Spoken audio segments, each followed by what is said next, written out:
Hey, I'm your host, Kim Stewart, and on Book Marketing Mania, my passion is to help you build relationships and reach new readers by guesting on podcasts.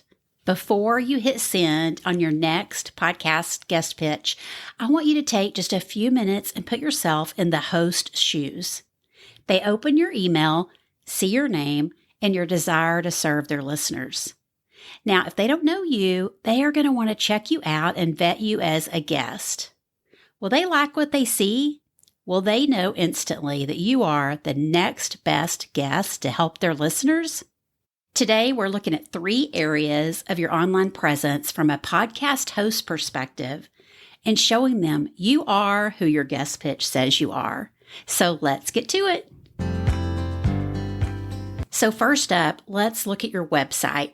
It's the most important link in your podcast pitch so hosts can learn more about you, and it's the one link that all hosts will include in their show notes for their listeners to connect with you after the interview. When a podcast host clicks over to your website, what will they see? If you're an author, your book should be easily found, either shown right there on your homepage or as a link on your menu. Because remember, the podcast hosts themselves might be your target reader. And if you're not an author yet, but share that you're a podcaster in your pitch, will they easily find current episodes on your website? Because if you're not showing up consistently for your own listeners, they might wonder about you showing up consistently for theirs. And if you mentioned you've been a guest on podcasts before, or you have speaking experience, which I definitely recommend you mention in your pitch, will they click over and see those appearances listed on your speaking or your media page? That way they could easily click and listen to a sample of you speaking. And by the way, if you need help getting a website set up, even just a one-page website, check out episode 8 for my interview with website designer extraordinaire Angela Bauma. So next up, take a look at your social media.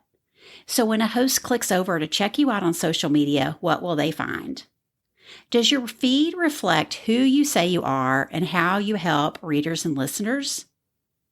Does your bio reflect that you're an author or a podcaster?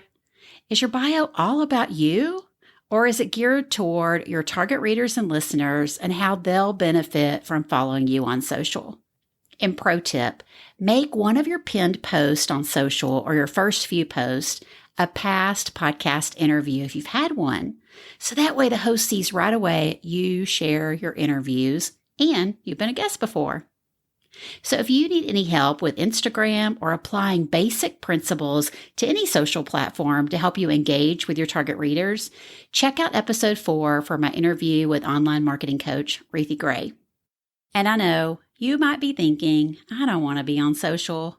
I get it, but at least have a presence on one platform for hosts to see and connect with you and to use it to proactively connect with them before sending your pitch. I'm all about building relationships with podcast hosts, especially before pitching them. And if you need some help on that, be sure and check out episode 44. So the next step, your email list. So being a guest on podcasts is a great way to reach new readers and build your email list. Often we think of that as something that comes after the interview, but a lot of hosts have forms to fill out when sending your pitch, and they often ask if you have a free resource to share. So do you have a freebie ready that you can give their listeners in exchange for their email address? This freebie should be something that helps them take action on what they heard you share on the interview. Remember, again, the hosts themselves might be your target reader and want to sign up too. So those are 3 areas to review before sending your next guest pitch: your website, your social media, and your email list. I want you to make a great impression on podcast hosts when they open your email pitch. So show them you are who you say you are and that you will deliver on the promise of bringing value to their listeners. Make it easy for them to say yes and extend you an invitation to be their next guest. Building relationships and showing people how you can help them, that's what podcast guesting is all about. And if you need a second set of eyes on your home base, or if you're feeling stuck as you start pitching podcasts, I would love to help you. As your book marketing coach, we can work together to strategize and get you moving forward on pitching and guesting to reach new readers. So book a discovery call and let's chat, and I will put the link here in your podcast player. And that's all for today. Thanks for tuning in, and I'll see you here next week to help you market your books one podcast at a time.